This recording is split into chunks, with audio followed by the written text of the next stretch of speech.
من الشیطان الرجیم بسم اللہ الرحمن الرحیم الحمد للہ الذی علا فی توحدہ ودنا فی تفردہ وجلا فی شانہ وعظما فی ارکانہ والصلاة والسلام علی اشرف الانبیاء والمرسلین حبیب الہ العالمین مولا و مولا الثقلین جد الحسن والحسین مولانا بالقاسم محمد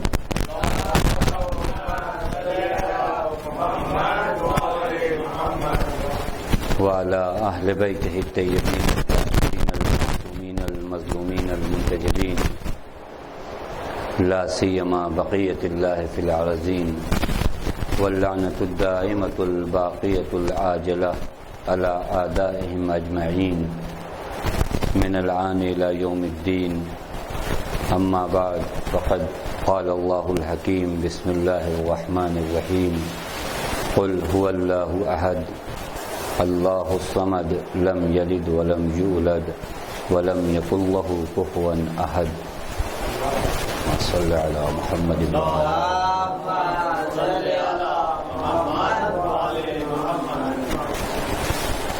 سب سے پہلے تو آپ حضرات کی خدمت میں 8 ربیع الثانی کے دن امام حسن عسکری علیہ الصلاۃ والسلام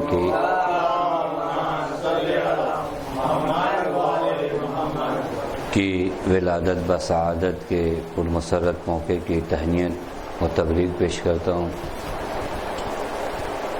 یعنی پرسوں امام کی ولادت کا دن ہے.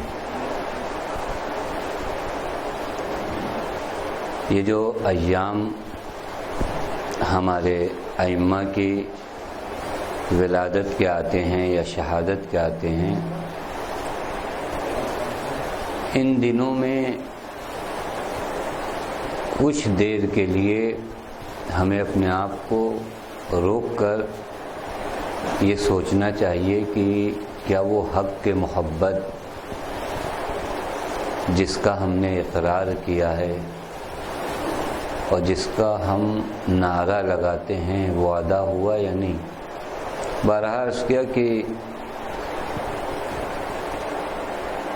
یہ وہ حق ہیں جو ادا نہیں ہو سکتے، لیکن اس کا مطلب یہ نہیں ہوتا کہ ہم ایک قدم بھی نہ چلیں.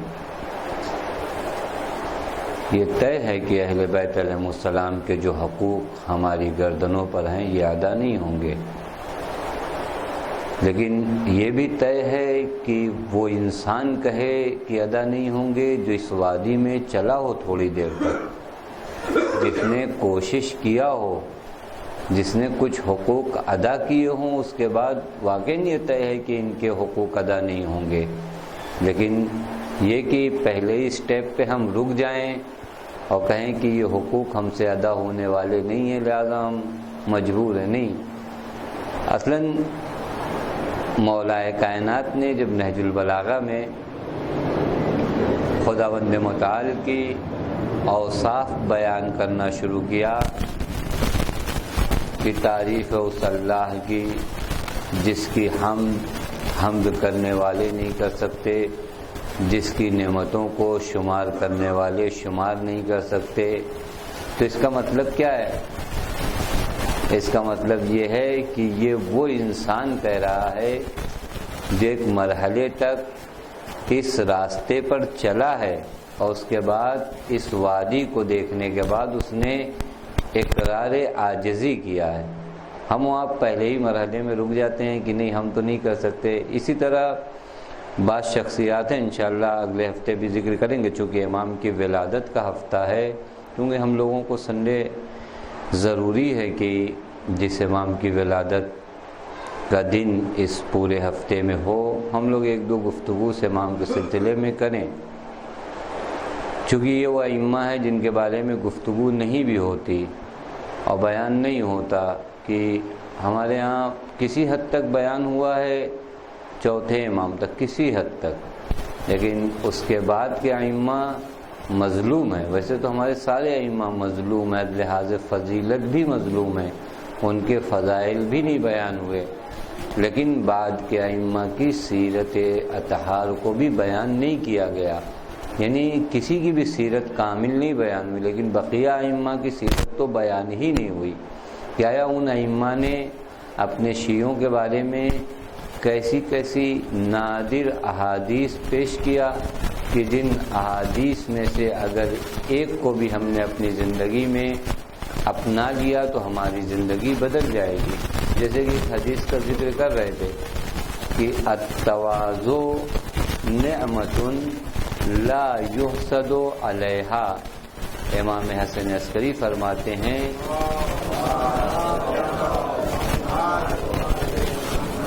کہ تواضع، انکساری، لوگوں سے جھک کر ملنا، اکڑ کا نہ ہونا، یہ ایک نعمت ہے۔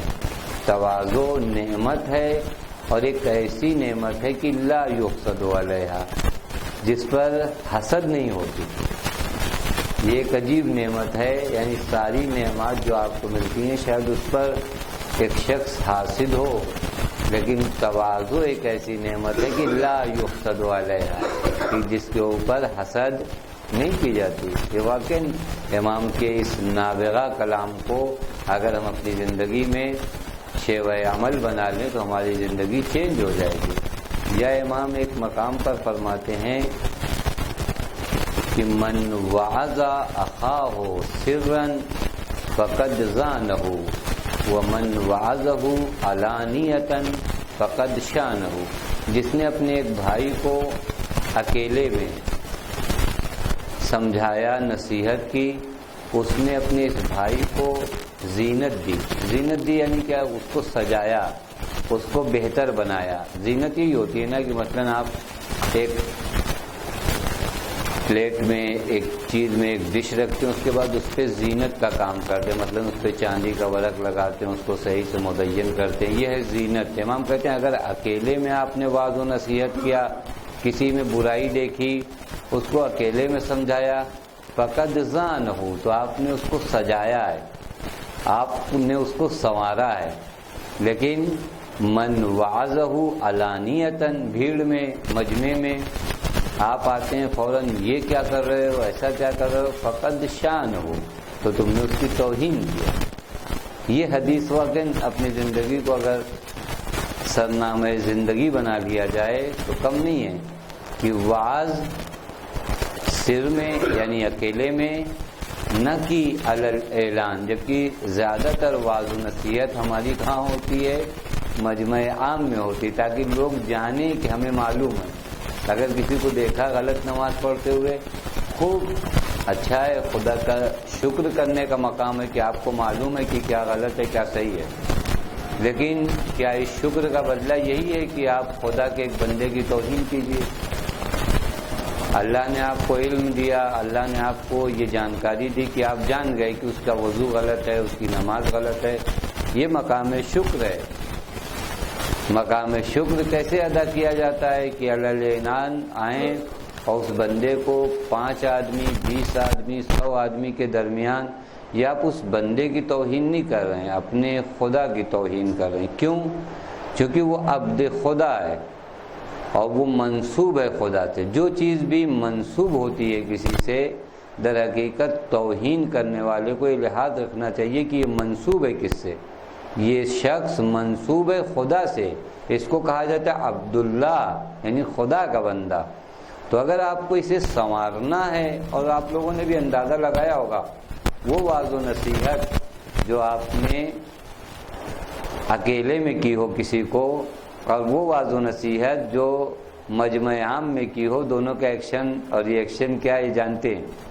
مثلا اگر کسی کو اکیلے میں کوئی چیز سمجھایا، بہت آسانی سے وہ قبول کرتا ہے، ایکسیپٹ کرتا ہے کہ ہم سے غلطی ہوئی، آئندہ نہیں ہوگی۔ لیکن مجمع عام میں آپ جب اس کو سمجھانے کی کوشش کرتے ہیں تو ہوتا کیا ہے، وہ ہٹ دھرم ہو جاتا ہے، کہتا ہے خوب آپ سے مطلب، ہم نے کیا، ہمارا دین ہمارے ساتھ، آپ کا دین ہمارے ساتھ۔ یہ امام کے وہ احادیث ہے، چونکہ وقت نہیں ہے لہذا انشاءاللہ آئندہ سنڈے کو کچھ احادیث جو امام حسن عسکری علیہ الصلوۃ والسلام سے مروی ہیں ان کو آپ حضرات کی خدمت میں بیان کیا جائے گا۔ اصل گفتگو ہم لوگوں کی سورہ توحید کے سلسلے میں چل رہی تھی۔ عرض کیا کہ سورہ توحید کے فضائل معصومین کی نگاہ میں جو احادیث تھیں وہ آپ کی خدمت میں جہاں تک ممکن ہو سکا بیان کیا گیا کہ معصومین نے سورہ توحید کو کس نگاہ سے دیکھا ہے، یعنی معصومین کی نظر میں اس سورے کی کیا عظمت ہے، یہ بیان ہوا۔ آج وعدے کے مطابق وہ نام جو سورہ توحید کے ہیں، بعض اسماء سورہ توحید کے معلوم اور مشخص ہیں، سب کو معلوم ہے، جیسے سورہ توحید، سورہ قل هو اللہ، سورہ اخلاص، یہ 2-3 نام ہیں جو سب کی زبان پر ہیں ماشاءاللہ سے۔ لیکن بعض اور نام سورہ توحید کے ہیں جو خود اپنے آپ میں ایک میسج اور ایک پیغام لیے ہوئے ہیں، جن کو بعض اسماء کو ائمہ یا پیغمبر نے بیان کیا ہے اور بعض اسماء کو علماء نے بیان کیا ہے۔ ان میں سے ایک نام جو سورہ توحید کا رکھا گیا ہے وہ اساس ہے۔ اساس کسے کہتے ہیں؟ اساس بنیاد کو کہتے ہیں۔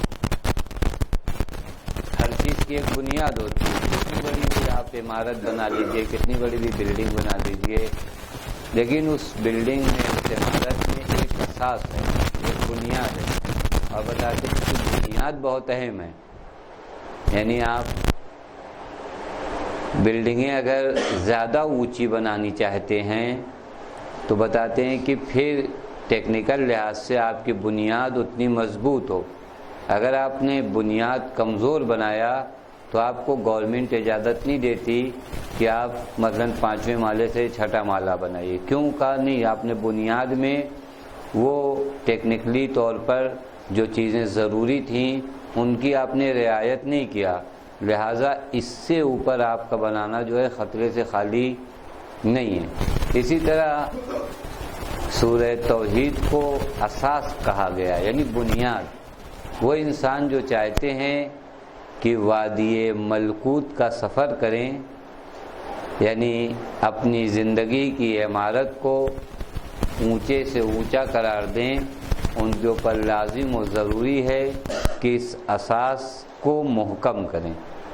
جو چیز بنیاد ہوتی ہے وہ بہت محکم ہونا چاہیے، تب ہماری پرواز جو ہے بلندی تک ہو سکتی ہے، ورنہ جو ہے بہت ہی معمولی عرصے میں ہم گر جائیں گے، سقوط کر جائیں گے اور دوسروں کو بھی نقصان اور ضرر پہنچانے والے ہیں۔ پس ایک نام سورہ توحید کا اساس رکھا گیا ہے۔ اس نام کی وجہ یہ ہے کہ اس سورے میں توحید اور صفات خدا کا ذکر ہے، خدا کی توحید کا ذکر ہے اور خدا کی صفات کا ذکر ہے، اور یہ دونوں چاہے صفات خدا ہوں چاہے خود توحید خدا ہو، یہ دونوں اساس اسلام ہے، اسلام کی بنیاد ہے۔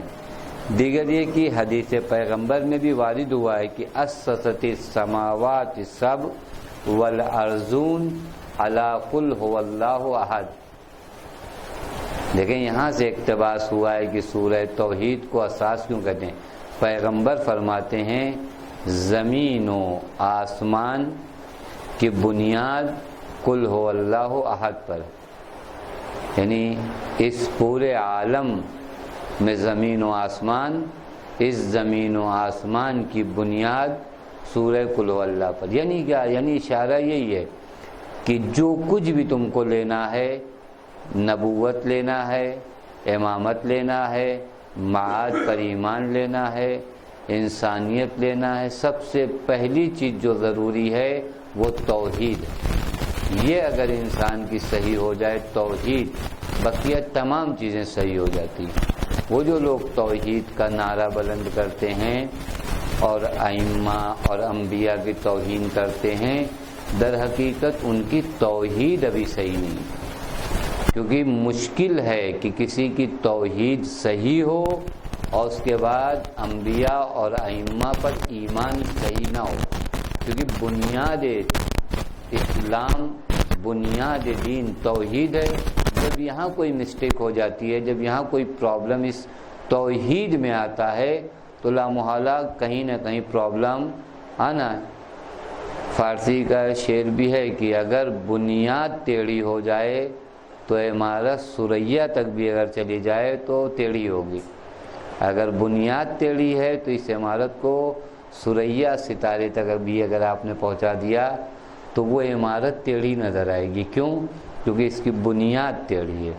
پیغمبر فرماتے ہیں سماوات اور زمین کی بنیاد قل هو اللہ پر ہے، لہٰذا یہ اہم سورہ جس کو قرآن نے پیغمبر کی احادیث میں اساس کے نام سے یاد کیا گیا ہے۔ ایک نام سورہ توحید کا امان ہے، ایک نام اساس، دوسرا نام سورہ توحید کا امان۔ امان جانتے ہیں، اردو میں بھی استعمال کرتے ہیں۔ مثلا آپ کسی شر کا شکار ہونے والے، یعنی کوئی آپ کو شر اور ضرر پہنچانے والا ہو، آپ اپنے گھر میں چلے آتے ہیں، کہتے ہیں یہ گھر ہمارے لیے کیا بن جائے گا؟ امان بن جائے گا، یہاں جو ہے ہم پناہ لے لیں گے۔ وہ چیز جہاں پر انسان پناہ لیتا ہے وہ امان کہلاتی ہے کہ یہ ہمارے لیے امان بنے۔ مطلب کسی مظلوم کے لیے آپ امان بن سکتے ہیں، کسی کے لیے پناہ گاہ بننا جو ہے در حقیقت امان دینا، یہ استعمال جو تک میں ہم نے امان دیا، یعنی اب جو کہنا ہو کہو، ہماری جانب سے کوئی ضرورت تم کو۔ یہ امان نامہ بھی پچھلے زمانوں میں بہت مرسوم تھا کہ آپ جو ہے ہماری جانب آ جائیے، ہم آپ کو امان نامہ لکھ دیتے ہیں۔ بعض امان نامے بہت خطرناک ہوتے ہیں، ظاہراً یہ امان نامہ ہوتا ہے لیکن اگر باطناً دیکھیں تو یہ ذلت نامہ ہوتا ہے۔ اس طرح کے امان نامے کی پیشنہاد سرکار سید الشہداء کو بھی کی گئی، لیکن یہ امان نامہ نہیں تھا، یہ ذلت نامہ تھا، اور اسی لیے امام نے فرمایا ہیہات من ذلت، وہ جس کو تم امان نامہ کہہ رہے ہو وہ ذلت نامہ ہے، اور ذلت نامے کو امان وہ سمجھتا ہے جس کی نگاہ حسینی نہ ہو، لیکن جس کی نگاہ حسینی ہو وہ امان کو صرف ذات حق میں سمجھتا ہے اور کہیں امان نہیں سمجھتا۔ ہم وہاں زید کے پاس، خالد کے پاس، ان کے پاس، ان کے پاس جا کے امان لیتے ہیں، لیکن سرکار سید الشہداء نے ایک تعلیم دیا اپنے تمام حسینیوں کو کہ امان چاہتے ہو، پناہ چاہتے ہو تو امان حقیقی ذات احدیت کے سائے میں ہے، اس کے علاوہ کہیں امان نہیں ہے۔ دنیا میں امان تلاش کرنا ذات احدیت کو چھوڑ کر در حقیقت اپنی ذلت گاہ کرنا ہوتا ہے۔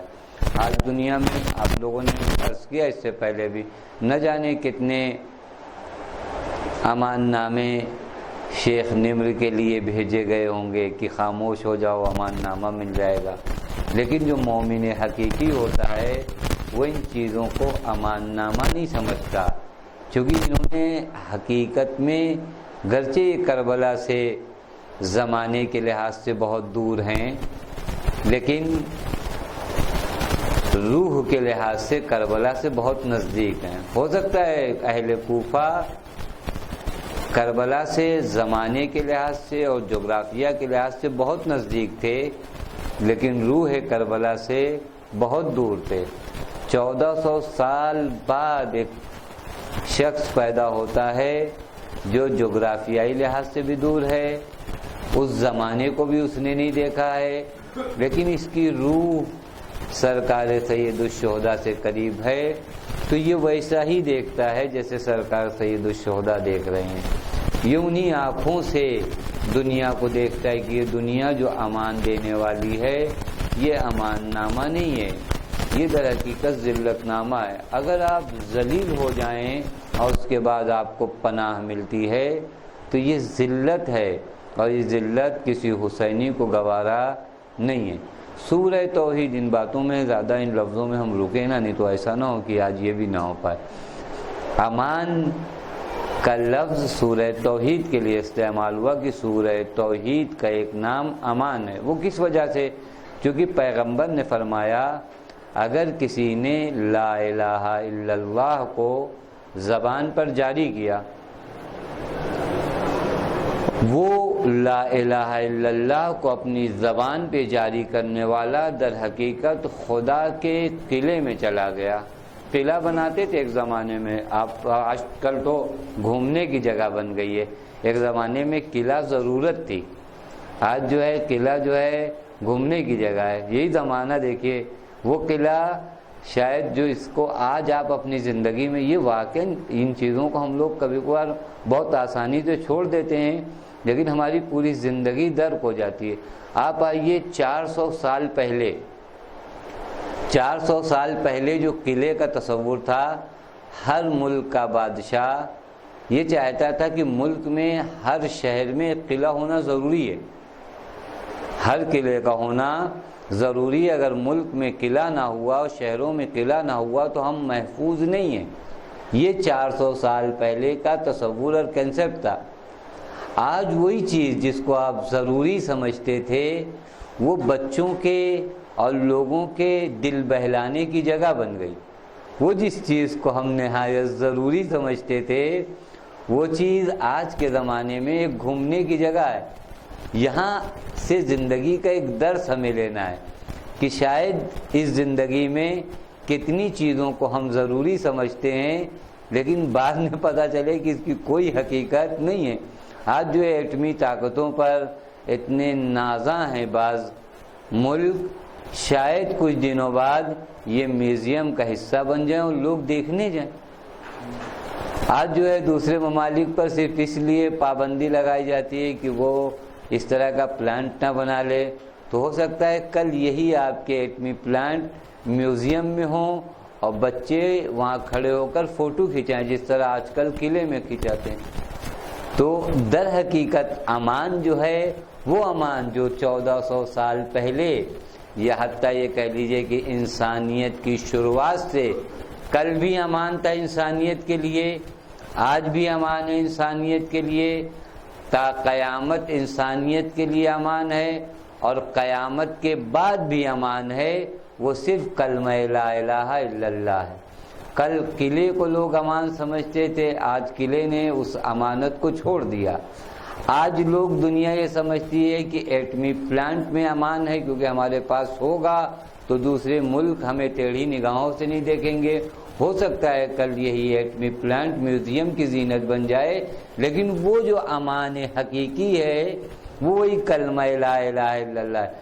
کل بھی مومن کے لیے امان گاہ تھی، آج بھی مومن کے لیے امان گاہ ہے، اور تا قیامت مومن کے لیے امان گاہ رہنے والی۔ پیغمبر فرماتے ہیں کلمہ لا الہ الا اللہ وہ قلعہ ہے کہ جس کے اندر وہ شخص داخل ہو جاتا ہے جس نے اپنی زبان سے اسے جاری کیا، وہ عذاب خدا سے محفوظ ہو جاتا ہے۔ خوب اس کا ربط ہمارے سورہ توحید سے کیا ہے؟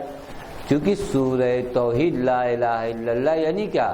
لا الہ الا اللہ یعنی توحید۔ لا الہ الا اللہ یعنی آپ تمام معبود کی نفی کر رہے ہیں، صرف ایک معبود کو مان رہے ہیں، یہی تو توحید ہے نا۔ یہ سورہ توحید پورے اسی مضمون کو بیان کر رہا ہے۔ پس جس طرح کلمہ لا الہ الا اللہ امان ہے، اسی طرح چونکہ سورہ توحید کا پورا مضمون یہی ہے، لہذا سورہ توحید امان ہے۔ ایک نام سورہ توحید کا براءت ہے، ایک سورہ براءت ہے، وہ نہیں، خود اس سورہ توحید کا ایک نام براءت ہے۔ براءت یعنی کیا؟ دیکھیں برات ہوتا ہے کسی چیز سے دوری اختیار کرنے کو، جو ہم لوگ تبرہ کہتے ہیں، یہ تبرہ در حقیقت دشمنان اہل بیت سے دوری۔ یہاں پر بھی بہت باتیں ہیں جو شاید مجموع میں بیان کی جائے تو دکھ ہوگا، لیکن حقیقت یہی ہے کہ ہم لوگوں کی برات زبانی زیادہ ہے، کیریکٹر کے لحاظ سے، کردار کے لحاظ سے شاید ہم لوگ قریب ہیں دشمنان اہل بیت سے، لیکن زبان کے لحاظ سے اظہار براعت کرتے ہیں۔ بھائی کس چیز سے آپ براعت کرتے ہیں؟ جس وقت آپ کہتے ہیں کہ ہم دشمنان اہل بیت سے تبرہ کرتے ہیں، یعنی جھوٹ سے تبرہ کرتے ہیں، بے ایمانی سے تبرہ کرتے ہیں، دغا بازی سے تبرہ کرتے ہیں، یہی تو صفات تھی دشمنان اہل بیت کی۔ یہ تمام بری صفات جو دشمنان اہل بیت میں تھی، اب اگر ہم کہتے ہیں کہ ہم دشمنان اہل بیت سے تبرہ کرتے ہیں، اس کا مطلب ان تمام بری صفات سے ہم بیزار ہیں۔ یہ عجیب جھوٹ ہے، کائنات کا یہ عجیب جھوٹ ہے کہ ہم کہیں کہ ہم جھوٹ سے بیزار ہیں اور پھر اس کے فوراً بعد جھوٹ بولیں۔ یہ جھوٹ ہے نہیں۔ آپ کہیے کہ ہم کو یہ چیز پسند نہیں ہے اور اس کے بعد دعوت ہوئی، فوراً وہ چیز آپ کے سامنے رکھی گئی، آپ نے کھا لیا، لوگ کہیں گے ابھی تو آپ کہہ رہے تھے کہ اصلاً یہ ڈش ہم کو نہیں پسند ہے، ذرہ برابر ہم دیکھنا بھی نہیں چاہتے اس ڈش کو کہ یہ ہمارے سامنے نہ رہے، اور ابھی دسترخوان بچھا وہی ڈش آپ کے سامنے رکھی گئی، پورا مجمع آپ کے اوپر ہنسے گا یا نہیں ہنسے گا کہ ابھی آپ آدھے گھنٹے سے مولانا کہہ رہے تھے کہ ہم کو نہیں پسند ہے اور ابھی رکھا گیا، آپ نے فوراً اپنی پلیٹ میں بہت زیادہ بھی نکالا۔ یہ جھوٹ ہے۔ یہی حال کچھ شاید میں آپ لوگوں کے لیے نہیں کہوں گا، اپنے لیے کہوں گا کہ شاید یہی حال ہمارا ہے کہ ہم کہتے تو ہیں کہ دشمنان اہل بیت سے براعت ہے۔ براعت ہے یعنی کیا؟ یعنی ان کے جھوٹ سے براعت ہے، ان کی بے ایمانی سے براعت ہے، ان کے دغا بازی سے براعت ہے، ان کی خدا سے دوری سے براعت ہے، ان کے اندر اہل بیت کی محبت نہ ہونے سے براعت ہے۔ یعنی ان تمام صفات رذیلہ اور بری صفات سے ہم کو براعت ہے۔ جب یہ اظہار کرتے ہیں، کس کے سامنے اظہار کرتے ہیں؟ ہمارا عقیدہ کیا ہوتا ہے یہ بھی عجیب ہے، شاید باتیں جو ہے نہیں چاہتے کہ ان باتوں کو بیان کریں، یہ بھی ہمارا ایک عقیدہ یہ بھی، اور واقعا ہے بھی، سچ بھی ہے کیا کہ ہماری مجلسوں میں کون آتے ہیں؟ ائمہ آتے ہیں، انبیاء آتے ہیں، حضرت زہرا سلام اللہ علیہ تشریف فرما ہوتی ہیں، یہ پاک ہستیاں آتی ہیں اور یقیناً آتی ہیں، اور ان کے سامنے ہم نعرہ تبرہ کرتے ہیں، اچھی چیز ہے۔ ان کے سامنے ہم کیا کہتے ہیں کہ ہم ان تمام چیزوں سے بیزار ہیں جو آپ کے دشمنوں میں تھی۔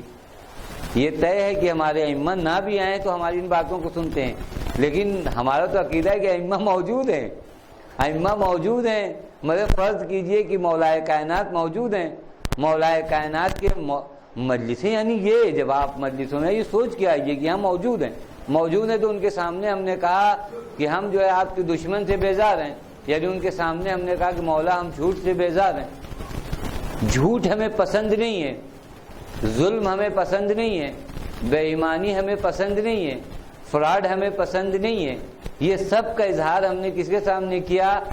ذات علی کے سامنے کیا، اور اس کے بعد ہوا کیا کہ جھوٹ کے ارتکاب۔ یہ کتنی بڑی شرم کی بات ہے، انسان ایک وعدہ کرے، ایک چیز کا اعلان کرے ذات مولا کائنات کے سامنے، اور پھر اس کے بعد فوراً جا کے جھوٹ بولے، فوراً جا کے فراڈ کرے، فوراً جا کے بے ایمانی کرے۔ اس کا مطلب یہ ہے کہ تم نے علی کو نہیں پہچانا، کہ تم یہ عہد، تم یہ پیمان کس کے سامنے کر رہے ہو؟ الیاذ باللہ، یہ شان علی میں گستاخی ہے۔ آدمی ہوتا ہے بچوں کے سامنے، ایک آدمی بہت ہی معمولی، ان کے سامنے بھی نہیں کرنا چاہیے، لیکن اس کے سامنے جو عہد کیا توڑ دیتا ہے۔ لیکن ایک مرتبہ عہد جو ہے بزرگوں کے سامنے جب ہوتا ہے تو اس عہد کو نہیں توڑا جاتا۔ اب کائنات میں کوئی ذات پیغمبر سے زیادہ بزرگ ہے، کوئی ذات مولا کائنات سے زیادہ بزرگ ہے، کوئی ذات بی بی زہرا سلام اللہ علیہ سے زیادہ بزرگ ہے، کوئی ذات ائمہ سے زیادہ بزرگ ہے، کوئی ذات انبیاء علیہ السلام سے زیادہ بزرگ ہے۔ ان ہستیوں کے سامنے ہم آ کر اگر ایک عہد کرتے ہیں اور ایک پیمان کرتے ہیں، ان کو بتاتے کہ مولا ہم بیزار ہیں، اور پھر اس کے بعد ہماری زندگی میں چینجنگ نہیں آتی اور وہی تمام گناہ کے ارتکاب کرتے، اس کا مطلب یہ صرف زبانی شعار ہے، زبانی نعرہ ہے، اور اس زبانی نعرے سے کچھ ہونے والا نہیں ہے۔ یہ زندگی میں جو چینجنگ نہیں آتی، نعرے بلند کرنا اہل کوفہ کی سیرت ہے، نعروں پر باقی رہنا کربلائیوں کی سیرت ہے، یہ یاد رکھے گا۔ نعرے بلند کرنے کے لیے کتنے لوگ الیکشن میں لے کر آتے ہیں، ایسے لوگوں کو جو نعرہ لگاتے ہیں، لیکن ہو سکتا ہے وہی ووٹ نہیں دینے جائیں کیونکہ اس کا کام ہے نعرہ لگانا۔ بعض لوگ نعروں کو بزنس بناتے ہیں، بعض نعروں کو دل میں اتارتے ہیں۔ نعرے جہاں بزنس بنتے ہیں وہاں صرف نعرے ہوتے ہیں اور کچھ نہیں ہوتا۔ نعرے جہاں دل سے نکلتے ہیں وہاں کردار سے پتہ چلتا ہے کہ یہ نعرہ دل سے نکل رہا ہے، یہ نعرہ بزنس والا ہے۔ الیکشن کے زمانے بھی ہوتا ہے خوب برات۔ سورہ توحید کا ایک نام جو ہے برات ہے، چونکہ خداوند متعال کے سلسلے میں طرح طرح کے وہم، طرح طرح کے غلط رجحانات انسانوں کے ذہن میں موجود تھے کہ خدا اس چیز کا ہوگا، خدا اس چیز کا ہوگا، خدا ایسا ہوگا، خدا ویسا ہوگا۔ یہ طرح طرح کے غلط کنسیپٹ اور تصور جو اللہ تعالیٰ کے تئیں موجود تھے، اس سورہ توحید کے ذریعے ہم ان تمام تصورات باطلہ اور اوہام باطلہ سے کیا کرتے ہیں؟ برات کرتے ہیں۔ قل هو اللہ احد، یہ جو ذہنوں میں خدا بنا رکھا ہے یہ خدا نہیں ہے۔ قل هو اللہ احد اللہ الصمد، یعنی ان تمام اوہام سے جو ذہنوں میں تم نے خدا بنا رکھا ہے اس سے برات۔ اس وجہ سے اس سورے کو جو ہے برات کہتے ہیں۔ یہ ایک وجہ اس کی یہ بتاتے ہیں کہ سورہ توحید جو برات ہے وہ سورہ توحید انسان کو جہنم کی آگ سے بچاتا ہے، اس وجہ سے بھی اس کو برات۔ ایک برات کا معنی یہ عرض کیا آپ لوگوں کی خدمت میں کہ جو تصورات ہیں ان سے ہم کو بری کرتا ہے، نکال لیتا ہے۔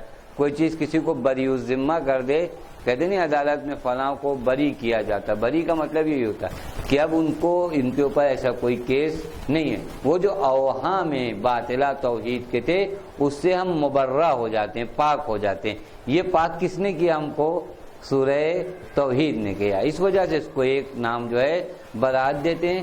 حتیٰ ایک وجہ برات کا نام دینے کا یہ ہے کہ چونکہ سورہ توحید آتش جہنم سے بچاتا ہے، اس وجہ سے بھی اس کو برات کہتے ہیں۔ پیغمبر کی بھی حدیث ہے کہ جو کوئی 100 مرتبہ سورہ قل هو اللہ کی تلاوت کرے گا اور اس پر ایمان رکھتے ہوئے نماز کی حالت میں غیر نماز میں فرق نہیں پڑتا، نماز میں 100 مرتبہ قل هو اللہ پڑھے یا غیر نماز میں پڑھے، اس کے لیے برات اور امان جہنم کی آگ سے لکھ دیا جائے گا۔ آدمی برات نامہ ڈھونڈتا ہے، امان نامہ ڈھونڈتا ہے، خدا آپ کو امان نامہ دے رہا ہے۔ اگر کوئی امان نامہ جو ہے کسی حاکم کی جانب سے مل جائے تو انسان اس ملک میں مطمئن رہتا ہے۔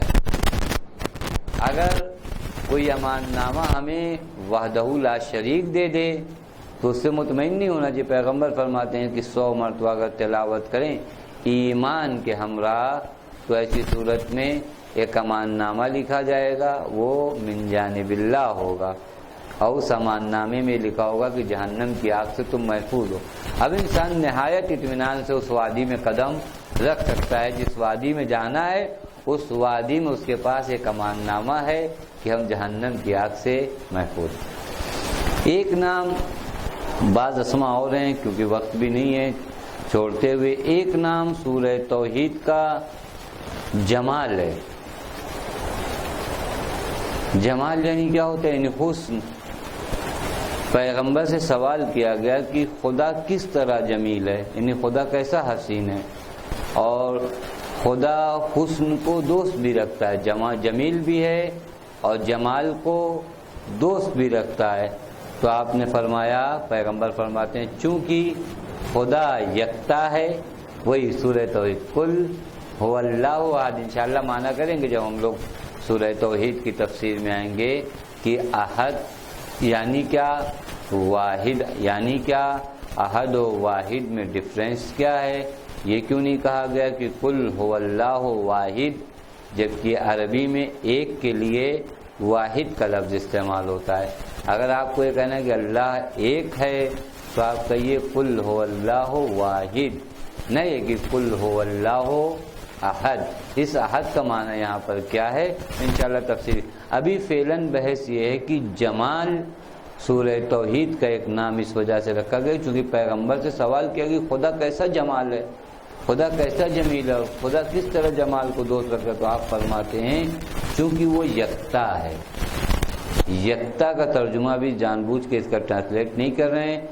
یکتا یعنی ایک نہیں، یکتا کا مطلب ایک نہیں ہوتا ہے، کیونکہ ایک کے بعد دو ہوتا ہے۔ توجہ فرما رہے ہیں، ایک کے بعد دو ہوتا ہے۔ یکتا کا ترجمہ اگر ابھی کیونکہ تفسیر کی منزل میں نہیں، بے مثل ہے اور بے نیاز ہے، نہ ہی کوئی اس کی اولاد ہے اور نہ ہی وہ کسی کی اولاد ہے، کیونکہ کوئی بھی اس جیسا نہیں ہے، بس اس وجہ سے وہ جمیل ہے۔ کوئی بھی اس کی طرح نہیں ہے، اس وجہ سے جمیل ہے۔ اسی وجہ سے سورہ اخلاص کو یعنی سورہ توحید کو جمال کہا جاتا ہے، کیونکہ اس سورہ کے اندر وہی پورے مضمون موجود ہیں جہاں پر بتایا گیا کہ خدا کے جیسا کوئی نہیں ہے، خدا بے نیاز ہے، نہ ہی وہ کسی کی اولاد ہے، نہ ہی اس کی کوئی اولاد ہے، یعنی یہ وہ حسن خداوندی ہیں جس کی وجہ سے ہم خدا کو کہتے ہیں جمیل، اور جس سورہ میں اس کو بیان کیا اس کو کہتے ہیں جمال۔ ایک نام اس سورہ کا سورہ صمد ہے، یہ بھی واضح ہے کیونکہ اس میں ایک لفظ ایک ورڈ جو استعمال ہوا ہے، صمد کا لفظ استعمال ہوا، یہ بھی انشاءاللہ ہم لوگ تفسیر میں بیان کریں گے کہ صمد یعنی بے نیاز۔ ایک نام جس کو اکثر جانتے ہیں وہ اس سورہ کا نام سورہ قل هو اللہ احد ہے، کیونکہ قرآن میں سورہ کا جو نام رکھا جاتا ہے وہ جو پہلا ورڈ ہوتا ہے، زیادہ تر نام قرآن کے اس پہلے ورڈ سے لیے جاتے ہیں۔ مثلا آپ الحمد کو کہتے ہیں سورہ الحمد، چونکہ پہلا ورڈ جو وہاں استعمال ہوا وہ الحمدللہ رب العالمین۔ اسی طرح سورہ توحید کو آپ کہتے ہیں سورہ قل هو اللہ، کیونکہ یہاں پر پہلا ورڈ جو استعمال ہوا وہ قل هو اللہ احد۔ ایک نام جو اس سورہ کا ہے وہ مانیہ ہے۔ مانیہ ایک روایت جو ابن عباس سے نقل ہوئی، اس میں وارد ہوا ہے کہ خداوند متعال نے معراج میں پیغمبر سے فرمایا میں تجھے سورہ اخلاص عطا کروں گا کہ یہ سورہ گنج عرش الہی کے ذخیروں میں سے ہے، اور یہ سورہ مانی ہے عذاب قبر سے۔ مانی کے مطلب کیا ہوتے ہیں؟ مثلا آپ نے یہ دیوار بنایا ہے، یہ دیوار جو ہے مانی ہے کس چیز سے کہ کوئی اس طرف سے آپ کو نہیں دیکھ سکتا، اس کو عربی میں کہتے ہیں مانی، جو حائل ہو جائے بیچ میں، کسی کو کہیں تک نہ پہنچنے دے۔ مثلا کبھی راستے میں معنی ایجاد ہوتا ہے، مثلا آپ راستہ چل رہے ہیں، راستہ آگے سے جو ہے بند کیا ہے پولیس والوں نے، مثلا بیرل لگایا ہے، یہ بیرل جو ہے معنی ہے، عربی میں اس کو کیا کہیں گے؟ معنی۔ سورہ توحید کا بھی ایک نام جو ہے مانیہ ہے، لیکن یہ کس چیز سے منع کرتا ہے، کس چیز سے آپ کو روکے؟ حدیث میں وارد ہوا ہے کہ یہ سورہ مانی ہے عذاب قبر سے، یعنی آپ کے درمیان اور عذاب قبر کے درمیان جو بیرل ہے وہ یہ سورہ ہے، یعنی یہ سورہ روک دے گا عذاب قبر کو، یہ سورہ روک دے گا آتش جہنم کو، ان لوگوں کو جو اس کی تلاوت کرتے ہیں اور اس پر عمل کرتے ہیں۔ یہ حدیث ہے۔ حتیٰ اسی حدیث میں ارشاد ہوا ہے کہ عرش الہی پر جو گنج ہے، جو خزانہ ہے، ایک زمین کے نیچے جو خزانہ ہوتا ہے اس کے لیے انسان پریشان ہوتا ہے۔ اگر کوئی گھر بہت پرانا ہو اور کوئی بھی آ کر جھوٹ میں بھی آپ سے کہہ دے کہ اس زمین کے نیچے ہو سکتا ہے خزانہ ہو، تو پتہ نہیں لاکھوں روپیہ شاید اس زمین کو الٹ پھیر کرانے میں لگ جائے گا۔ لیکن حدیث میں ہے کہ سورہ توحید بھی خزانہ ہے، اور کہاں کا خزانہ ہے؟ عرش الہی کے خزانوں میں سے ایک خزانہ یہ، لیکن چونکہ ہم لوگوں کو اس کی قدر نہیں معلوم ہے، ہمیں نہیں پتہ، حدیث ہے گنج عرش الہی میں سے، اور وہ بھی معراج میں پیغمبر سے فرمایا گیا کہ ہم آپ کو سورہ توحید عطا کر رہے ہیں۔ توجہ کیجئے، جو دے رہا ہے وہ ایسی ذات ہے کہ پوری کائنات کا وہ مالک ہے، جسے دے رہا ہے وہ اس کا حبیب ہے، یعنی جو دینے والا ہے اس کے پاس دینے کے لیے سب کچھ ہے، اور جسے دے رہا ہے اس سے زیادہ وہ کسی کو چاہتا نہیں ہے۔ اب ایسی دو صورت میں اگر اللہ تعالیٰ کہے کہ میرے حبیب میں تمہیں سورہ توحید دے رہا ہوں، تو اس سورہ توحید کی عظمت کے لیے یہ کافی ہے کہ سورہ توحید دینے والا خدا، جسے دے رہا ہے وہ پیغمبر، اب اس کی عظمت میں کیا ہو سکتا ہے؟ تو اسے گنج عرش الہی نہیں کہ عرش الہی کے گنج میں جو سب سے قیمتی چیز ہوگی وہ خدا اپنے حبیب کو دے گا۔ کہا معراج میں اعلان ہوا کہ ہم آپ کو سورہ توحید دے رہے ہیں۔ کیوں؟ اس کا وسیلہ کیا ہے؟ کیونکہ یہ عذاب قبر سے محفوظ رکھے گا اور جہنم کی آگ سے محفوظ رکھے گا، یعنی جہنم کی آگ کو آنے نہیں دے گا، اس وجہ سے اس کو کہتے ہیں مانع۔ ایک نام اس سورے کا سورہ معرفت ہے، اور بھی بہت سے اسماء ہیں، عرض کیا کہ چونکہ وقت بھی نہیں ہے، اس بحث کو بھی یہیں پر ختم کریں گے تاکہ یہ آئندہ ہفتے تک نہ چلے۔ سورہ معرفت، معرفت جانتے ہیں، یعنی کہتے ہیں نا کہ امام کی معرفت، رسول کی معرفت، خدا کی معرفت، مومنین کی معرفت، عرش الہی کی معرفت، تمام چیزوں کی معرفت۔ کہتے ہیں سورہ اخلاص کا نزول در حقیقت معرفت حق کی راہ میں، یعنی جب ہم حق کو خدا کو پہچاننا چاہتے ہیں، اگر انسان خدا کو پہچان جائے، جبکہ ممکن نہیں ہے، کما حق کہو، ذات حق تعالیٰ کو پہچاننا انسان کے لیے محال ہے، غیر ممکن ہے، یہ طے ہے۔ حتیٰ عرض کیا کہ انبیاء علیہم السلام اور ائمہ علیہم السلام بھی یہ دعویٰ نہیں کر سکتے، چونکہ ایک سوال بھی آیا ہے وہ اسی سے مربوط تھا کہ کیوں نہیں کر سکتے؟ چونکہ ذات حق تعالیٰ لامحدود ہے، لامحدود کی اگر معرفت کامل کسی کو ہو جائے تو وہ محدود ہو جائے گا۔ اگر آپ کہہ لیں کہ ہم نے ان کو پوری طریقے سے پہچان لیا، یعنی ان کی کوئی حد ہوگی تو آپ کہہ سکتے ہیں کہ ان کو پوری طریقے سے پہچان لیا، اس کا مطلب یہ محدود ہو گئے۔ کتنی بڑی بھی حد ہو سکتا ہے 1000 کلومیٹر کی حد ہو، 10,000 کلومیٹر کی حد ہو، کروڑ ہزار کلومیٹر کی حد ہو، ہے کوئی حد۔ اور اگر آپ پہنچ گئے اور آپ نے کہا کہ ہمیں پوری معرفت ہو گئی، تو اس کا مطلب یہ چیز لامحدود نہیں ہے، بلکہ کیا ہو گئی؟ محدود ہو گئی۔ ایک سوال آیا تھا، چونکہ بات یہاں آ گئی، بس عرض کر دیں کہ محدود اور لامحدود کائنات میں جتنی بھی چیزیں ہیں ذات حق تعالیٰ کے علاوہ سب محدود ہیں، سوائے ذات حق تعالیٰ کے۔ نہ اسے زمان میں محدود کیا جا سکتا ہے، نہ اسے مکان میں محدود کیا۔ سوالات بھی ائمہ سے ہوئے، ائمہ سے بعضوں نے سوال کیا کہ مولا یہ بتائیے، جب زمین نہیں تھا، آسمان نہیں تھا، زمان نہیں تھا، مکان نہیں تھا، تو خدا کہاں تھا؟ صحیح ہے، جب کوئی چیز نہیں تھی تو پھر خدا کہاں تھا؟ یہ وہ تصور ہے جو اگر ہم خدا کو محدود مانیں، اگر ہم خدا کو محدود مانیں، زمان و مکان و مہینہ و سال، یہ سب مخلوق کے خدا ہیں۔ یہ سب کیا ہیں؟ مخلوق ہیں۔ زمان سورج کی گردش سے پیدا ہوا ہے، تو لامحالہ پہلے سورج ہوا ہے، پھر اس سورج کے چکر سے زمان پیدا ہوا۔ تو خالق شمس کبھی زمان میں محدود ہو سکتا ہے، خالق آسمان و زمین کبھی اس مکان میں محدود ہو سکتا ہے۔ ذات حق تعالیٰ کی کوئی حد نہیں ہے، اور جب کوئی حد نہیں ہے تو بس صرف اتنا کہنا کہ لامحدود ہے، اب اس کے آگے کہا بھی نہیں جا سکتا۔ توجہ کر رہے ہیں، جب لامحدود ہے تو اس کے بارے میں آپ کیا کہہ سکتے ہیں؟ لامحدود یعنی آپ تصور بھی نہیں کہہ سکتے کہ لامحدود کسے کہتے ہیں، کیونکہ ہم جتنے بھی اگزامپل دیں لامحالہ وہ ایک جگہ پر جا کر ختم ہونا ہے۔ جب ختم ہونا ہے تو اصلاً وہ ساری مثالیں، سارے اگزامپل جو ہے محدود کے ہیں۔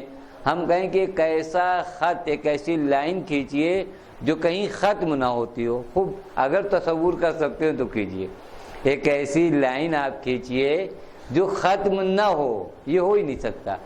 ارے یہ جو ختم ہو جاتی ہے کسی بھی مقام پر جا کر اسے کہتے ہیں محدود، وہ جو ختم نہ ہو اسے کہتے ہیں لامحدود۔ یہ ایک سوال تھا، اس سے زیادہ دقیق جوابات اس کے ہیں، چونکہ یہ تقریباً ایک فلسفی سوال ہے، اس کا جواب بس اسی حد تک انشاءاللہ سورہ توحید کی بحث میں آئیں گے تو کبھی اسی طرح کی مناسبت ہوئی تو عرض کریں گے کہ جب وہاں پر خدا کے بارے میں کیا کہ اس کی کوئی حد نہیں ہے، یعنی کیا عرض یہ کر رہے تھے کہ سورہ توحید کا ایک نام معرفت ہے، معرفت حق تعالی، چونکہ حق تعالی کی حقیقی معرفت اس سورے سے حاصل ہوتی ہے، لہٰذا اس سورے کا ایک نام جو ہے معرفت رکھا گیا ہے۔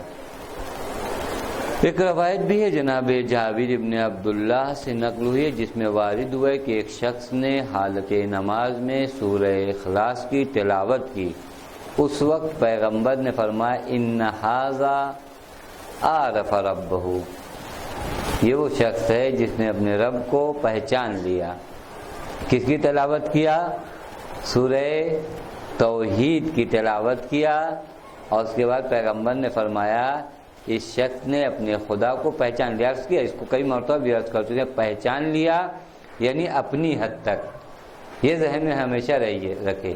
خدا کو پہچان مطلب ایک مرتبہ ہم کہیں کہ ان کو پہچان لیا، خوب ان کو پہچان لیا، یعنی جتنی بھی ان کی حقیقت تھی ہم نے پہچان لیا۔ لیکن جب ہم کہیں کہ خدا کو پہچان لیا یعنی جو طاقت، جو استعداد، جو کیپیسٹی خدا کی جانب سے دی گئی تھی اس حد تک، مثلا آپ ایک بلب سے جو 100 واٹ کا ہے اس سے کتنی روشنی کی امید رکھتے ہیں؟ 100 واٹ کا بلب ہو یا 200 واٹ کا بلب ہو، اس سے آپ نہیں چاہتے کہ پورا محلہ جو ہے آپ کا روشن ہو جائے، لیکن آپ یہ کہیں گے کہ یہ بلب صحیح ہے، یہ بھی آپ نہیں کہتے کہ یہ بلب میں مسٹیک ہے، آپ کہتے نہیں یہ بلب جو ہے صحیح ہے، فیوز نہیں ہے۔ کیوں فیوز نہیں ہے؟ اس کی کیپیسٹی اتنی ہے کہ اتنی روشنی پھیلائے۔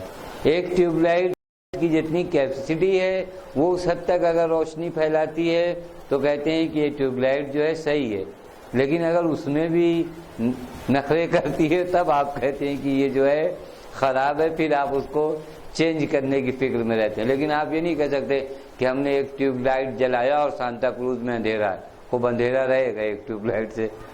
تو وہ جو کیپیسٹی انسان کی ہے اس حد تک ذات حق تعالیٰ کو اس نے پہچانا۔ اس کے برعکس اور کوئی مومن جیسے جناب ابو ذر ہو، جناب سلمان ہو، جناب مقداد جیسے ہوں، ان کی کیپیسٹی کچھ اور ہے۔ پھر اس کے آگے جو ہے انبیاء اور ائمہ علیہ السلام کی ہے، ان کی بھی اپنی کیپیسٹی، یہ یاد رکھیے گا۔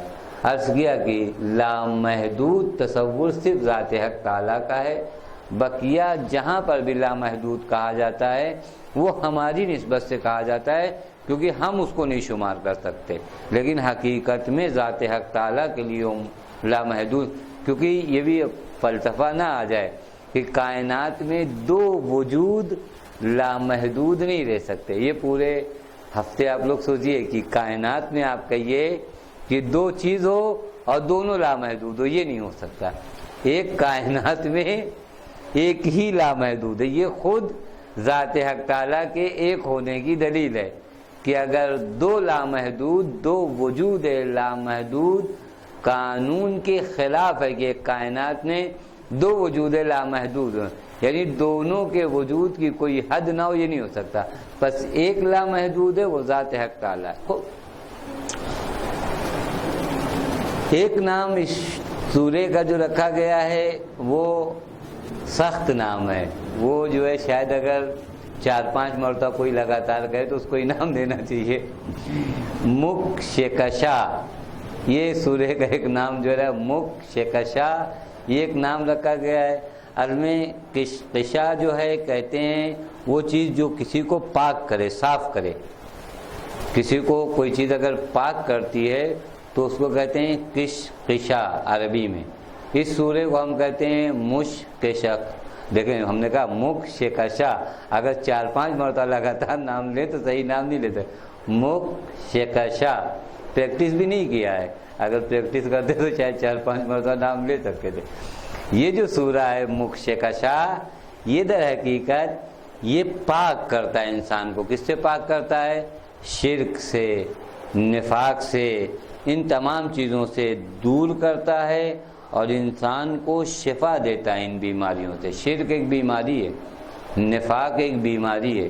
وہ جو کہتے ہیں کہ قرآن شافی ہے، یعنی یہ ہم جو ہے بخار ہو، سردی ہو، ٹی بی ہو، فلاں بیماریوں کو بہت اہم سمجھتے ہیں، لیکن شرک ہو، نفاق ہو، بزدلی ہو، جھوٹ، یہ سب کو ہم لوگ کوئی بہت بڑی بیماری نہیں سمجھتے۔ کتنے لوگ اس دنیا میں ہمیشہ آئی سی یو میں ہیں، کتنے لوگ اس دنیا میں ہمیشہ آئی سی یو میں ہیں، وہ بھی تک باہر ہی نہیں نکلے۔ بعض لوگ کوما میں ہیں لیکن ابھی پتہ بھی نہیں ان کو کہ ہم لوگ جو ہے کوما میں ہیں۔ ابھی ایک آدمی کوئی بیمار ہو جائے، ہاسپٹلائز ہو جائے تو دکھ ہوتا ہے، لوگ جاتے ہیں عیادت کے لیے۔ ٹھیک ہے، اچھی چیز ہے، احادیث میں بھی ہے عیادت کرنا چاہیے، لیکن بسا اوقات روحانی امراض کے نہ جانے کتنے لوگ ابھی آئی سی یو میں ہیں، کتنے لوگ کوما میں ہیں، کتنے لوگوں کو برین ہیمریج ہو چکا ہے، کتنے لوگوں کو قریب ہے ہونے والا، لیکن وہ روحانی بیماریاں ہیں، اس کا اثر نہیں ہے۔ یہ سورہ جو ہے شفا دیتا ہے، ان شرک و نفاق کی وادی سے انسان کو نکالتا ہے۔ ایک نام جو اس سورہ کا ہے وہ نجات ہے۔ سورہ توحید کو ایک نام جو دیا گیا ہے وہ نجات کا نام دیا گیا، یعنی یقین قلبی۔ چونکہ سورہ توحید سے انسان کے دل کو یقین آتا ہے اور انسان کی نجات کی وابستگی یقین قلب سے، اس کے علاوہ کہیں اور نجات نہیں ہے۔ یعنی انسان واقعاً اگر نجات پانا چاہتا ہے تو اس کے دل کو یقین آنا چاہیے۔ زبان سے یقین کا اظہار کرنا الگ چیز ہے، لیکن مقام یقین میں آ جانا یہ خود ایک سبجیکٹ ہے، اور ایک یہاں پر بحث ہوتی ہے کہ اگر کسی کو کسی بات کا یقین ہو جائے پھر آپ اس کو ورگلا نہیں سکتے۔ اگر کسی کو کسی بات کا یقین ہو جائے، ہمارے یہاں جو فقہ ہے، احکام و جس میں وضو و نماز کے مسائل ہوتے ہیں، توضیح المسائل آپ کی، اس میں جو مسائل بیان کیے جاتے ہیں اس کی اپنی ایک لاجک ہے، اس لاجک کو کہتے ہیں اصول، یعنی فقہ کی جو لاجک ہے اس کو کہتے ہیں اصول۔ یہ قانون کی کتاب ہے، اس قانون کو پڑھنے کے بعد ایک فقیہ جو ہے اس فقہ کی وادی میں آتا ہے اور اس لاجک کو نظر میں رکھ کے قرآن و حدیث سے فتاوے جو ہے نکالتا ہے۔ اس لاجک میں بیان کیا گیا ہے کہ کسی انسان کو اگر کسی بات کا یقین ہو جائے تو اس کو اس کے یقین پہ رہتے ہوئے اس بات سے ہٹانا غیر ممکن۔ آپ یہ کر سکتے ہو، اس کے یقین کو ختم کر سکتے ہو، ایسے حالات پیدا کریں کہ دھیرے دھیرے اس کو اپنے یقین میں کیا ہو جائے، شک ہو جائے۔ لیکن اگر ہم کو یقین ہو جائے کہ باہر ایک آدمی ہم کو مارنے بیٹھا ہے تو آپ ہم کو اس مسجد سے نہیں نکال سکتے۔ آپ یہ کر سکتے ہو کہ نہیں وہ چلا گیا، ایسے حالات دھیرے دھیرے ہمارا یقین جو ہے کیا ہو جائے، ختم ہو جائے تو ہم باہر جا سکتے ہیں۔ لیکن جب تک یقین نہیں ختم ہوتا تب تک آپ ہم سے کام نہیں کروا سکتے جس کام سے ہم رکے ہیں۔ یہ جو انبیاء اور ائمہ علیہم السلام ایک قدم بھی اپنے مقصد سے پیچھے نہیں ہٹتے، ایک قدم بھی اپنے ہدف اور مشن سے پیچھے نہیں ہٹتے، اس کی وجہ وہ یقین ہے۔ ہم لوگ جو ہر دوسرے قدم پیچھے ہٹتے ہیں اس کی وجہ بھی یقین ہے کہ ہمارا یقین نہیں ہے، اور انبیاء اور ائمہ کو یقین ہے اور جسے یقین ہوتا ہے اس کے قدم نہیں پیچھے ہٹتے۔ یقین ہونے کے بعد گرچہ ظاہر میں اندھیرا ہو، لیکن یقین کا چراغ جب دل میں روشن ہو تو پھر اس کے بعد اندھیرے شہدائے کربلا کو حسین سے دور نہیں کرتے، چونکہ حسین ابن علی نے چراغ، حسین مصباح کبھی چراغ بجھاتا نہیں ہے، وہ جو مصباح الہدیٰ ہو وہ چراغ بجھاتا نہیں ہے۔ حسین نے شہدائے کربلا کے دلوں میں چراغ جلایا تھا، اور جب دل کے چراغ جل چکے تھے تو حسین نے دیکھا اس ظاہری چراغ کی ضرورت نہیں ہے۔ جب دل کا چراغ جل جاتا ہے تو اس ظاہری چراغ کی ضرورت نہیں ہوتی۔ حسین اپنے اصحاب اس منزل پر دیکھ رہے تھے، لہذا جو دل کا چراغ، جو حسین مصباح الہدایہ ہیں، مصباح ہدایت کا کام ہے، چراغوں کا کام روشنی پھیلانا ہے، روشنی ختم کرنا نہیں ہے۔ حسین نے ان کے دلوں میں روشنی پھیلا دیا تھا۔ اب اس کے بعد یہ چراغ جو ظاہری ہیں معنی نہیں رکھتے کہ یہ جلیں یا بجھیں، یہ رہیں نہ رہیں، یہ یقین ہے جس یقین کی دولت سے حسین ابن علی نے شہداء کو مالا مال کر دیا تھا۔ یہی یقین، توجہ کیجیے گا، یہی یقین اگر ہمیں حاصل ہو جائے، دلی یقین، تو ہماری نجات طے ہے۔ لیکن یہی دلی یقین جب تک حاصل نہیں ہوتی تب تک ہماری زندگی متردد ہے۔ ایک نام اس سورے کا اس دن بھی عرض کیا تھا کہ اس دن کسی مناسبت سے عرض کیا تھا کہ اس سورے کو نور بھی کہا جاتا ہے۔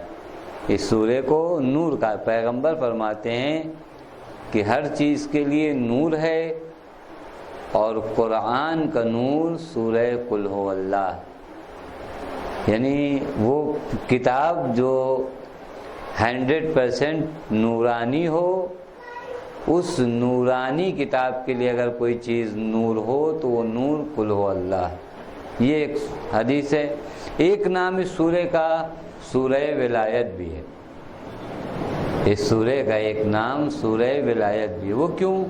کیونکہ اس کے اندر ولایت خدا کا تذکرہ کیا گیا ہے، یعنی وہ توحید جو ہے، وہ توحید در حقیقت کیا ہے؟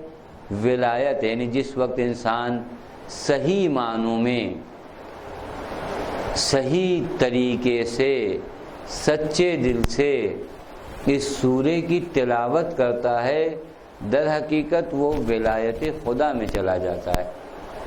کلمۃ لا الہ الا اللہ کیا حصنی فمن دخل حصنی امن من عذابی، جس نے توحید پڑھا اور توحید سمجھا اور توحید پر عقیدہ رکھا، وہ اب خدا کی کسٹڈی میں آ گیا ہے، وہ اب خدا کی ولایت میں، اور وہ جو خدا کی ولایت میں ہے پھر اسے کسی چیز کا خوف نہیں ہے۔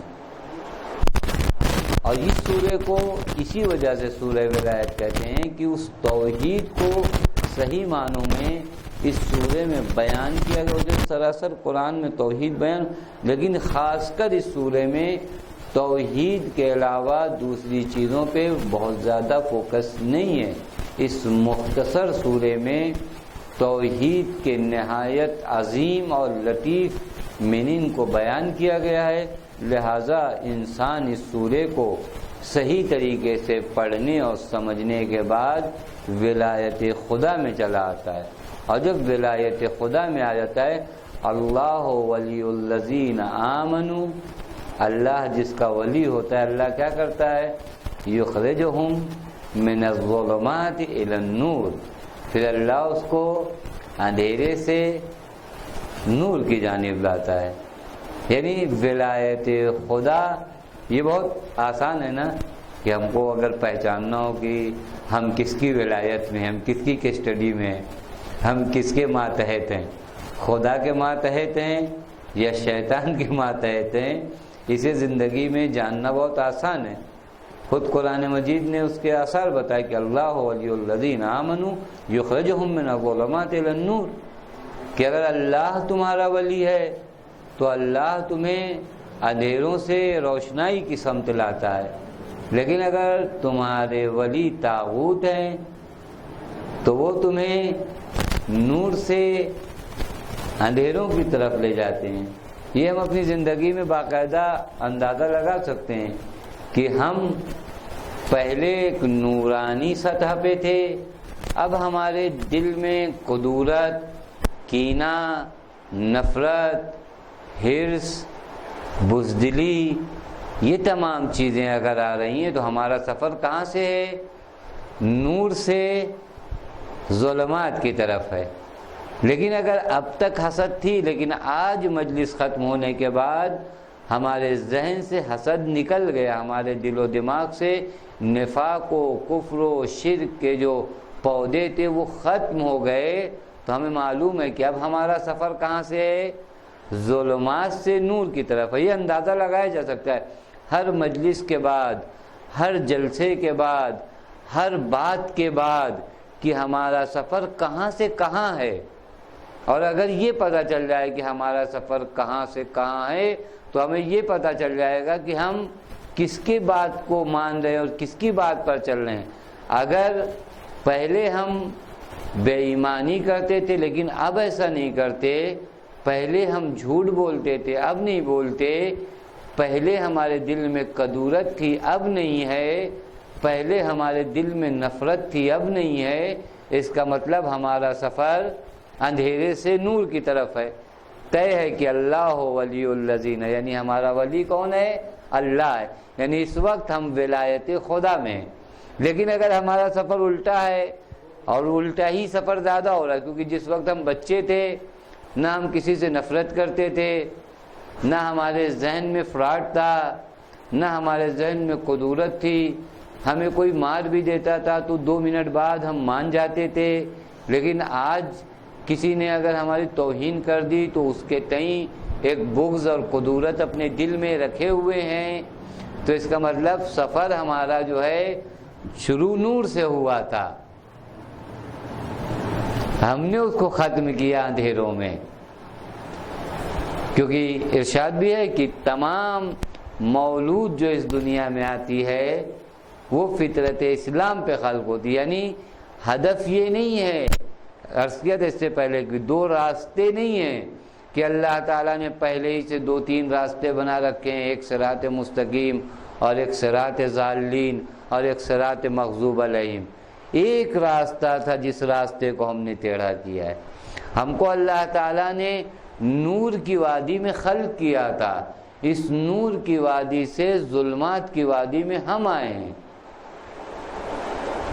ہم کو اللہ نے جس وقت خلق کیا تھا ہمارے دل میں کسی کی نفرت تھی۔ کوئی آدمی بتائے کائنات میں کسی کے دل میں دشمنی کے ساتھ وہ پیدا ہوا ہو، کیسی بھی آپ رپورٹ نکلوائیے، کسی بھی ڈاکٹر سے نکلوائیے، یہ لکھ دیا جائے اس بچے کے دل میں جو ہے فلاں فلاں کے تئیں نفرت ہے، نہیں، اللہ تعالیٰ نے آپ کے دل کو پاک و صاف پیدا کیا تھا۔ اور امانت خدا کا تقاضا ایسا ہے، اگر یہ موبائل آپ کو کوئی بعنوان امانت دے تو اگر اس میں آپ کچھ ایسا کام کر دیں جو اس پہ مشکل آ جائے تو آپ نے امانت میں خیانت کیا ہے۔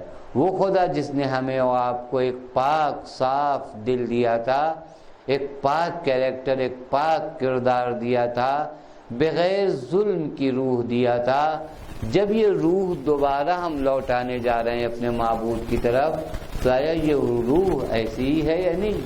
اس امانت کو ہم موت کے ذریعے لوٹاتے ہیں کہ یہ اللہ تعالیٰ تیری امانت تھی، یہ تجھے لوٹا رہے ہیں۔ کس منہ سے ہم آپ روح کو لوٹائیں گے جس روح کے اندر نہ قدورت تھی، نہ کینہ تھا، نہ نفرت تھی، نہ بزدلی تھی، نہ کسی تئیں کا جھوٹ و فراڈ تھا۔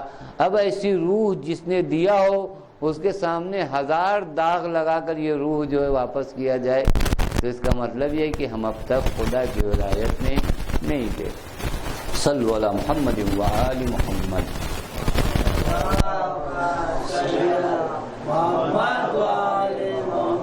بار الہ تجھے تیرے حق کا واسطہ، آل محمد کے حق کا واسطہ، ہم میں جو بیمار انہیں شفاء کامل و عاجل عنایت فرما۔ بار الہ تجھے تیرے حق کا واسطہ، آل محمد کے حق کا واسطہ، ہم میں جو پریشان حال ان کی پریشانیوں کو دور فرما۔ بار الہ تجھے تیرے حق کا واسطہ، آل محمد کے حق کا واسطہ، معبود جو مقروض ہوں ان کے قرض کو غیب سے ادا فرما۔ بار الہ تجھے تیرے حق کا واسطہ، آل محمد کے حق کا واسطہ، جو کوئی بھی ہم میں صاحب اولاد نہ ہمیں اولاد نرینہ عنایت فرما۔